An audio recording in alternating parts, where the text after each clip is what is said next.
think it was really a miracle that in this year of all years, we were able to do what we had failed to do for 15 years.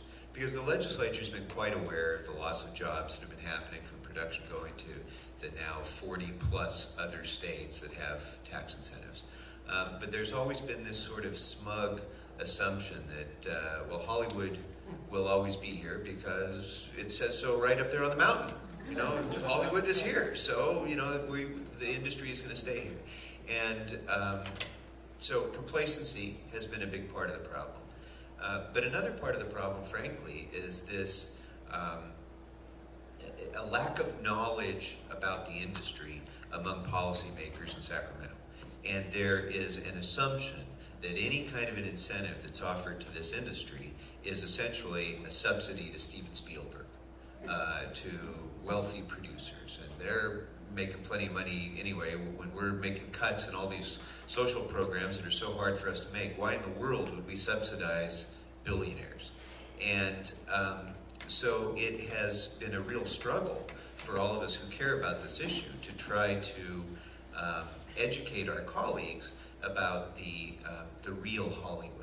And what I've tried to do, and what I tried to do in the 3 years that I was chair of the select committee in the Assembly on this issue, was to explain who incentives really help and who gets hurt when production runs away.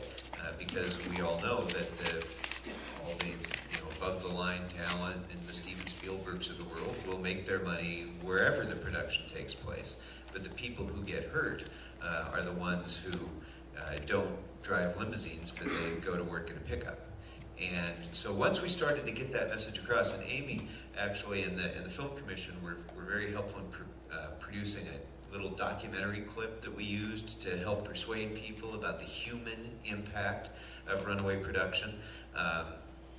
But even with all that, it was kind of a real long shot, but it was one of those rare opportunities that the crisis that we faced because of the budget opened this little sliver of opportunity for an economic stimulus package to get through, because people realized we have to create jobs in this state and protect the ones that we have.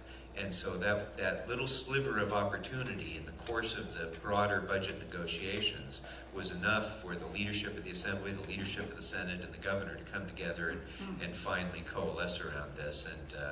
And it was a bit of a miracle. So yes, not a perfect program, not a great incentive package compared to some other states. I don't think we need to match them dollar for dollar. We have the best crews, we have the best locations, we have, the industry is still based here, and people want to stay here. They want to go and be able to work and then go to their kids' soccer games and so on. But we make it impossible for them if the cost of doing business here is not even competitive. We just have to be close. We have to be in the game to allow people to actually make the decision to shoot here. And I think this incentive package is a start in that direction. We still have a ways to go.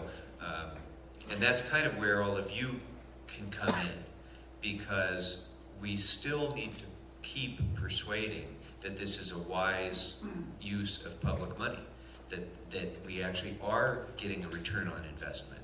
So as you can tell your stories about jobs that are happening here now, that are being created here now that would have gone elsewhere without this incentive, that's really important for policymakers to hear in Sacramento. And not just about you and the positions that you have, but also the people that you spend your money with in your areas. The vendors of the industry are one thing, but also all the local businesses that depend upon the vitality of this industry in our area.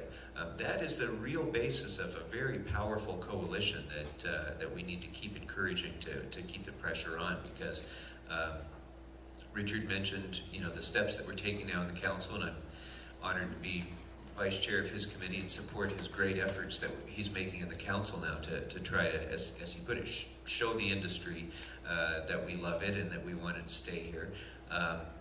But we got $500 million worth of love to show the industry in this tax incentive package, and we need more.